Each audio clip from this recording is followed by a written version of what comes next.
লগে এখানে সামনে আসবেন মুরব্বী একটু আগের বেড়ে সাপ যাবে না লম্বা হবে না 2-3 হাত ভাই অনুমান কত অনুমান ও সাইরা যাবে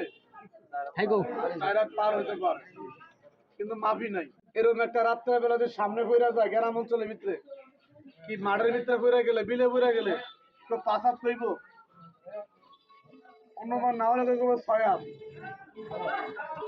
আর যদি বাইদা হয় না তবে যেটা দেখছি বাইদার বাপও দেখে নেই আমি তো কথা বলবো এটা এই দেখেন এটার নাম হলো দারাইশ কি নাম এটার নাম দারাইশ কেউ কয় দুধরা এটা দিন হলে গাছ পায় রাইত হলে গরু দুধ চুরি করে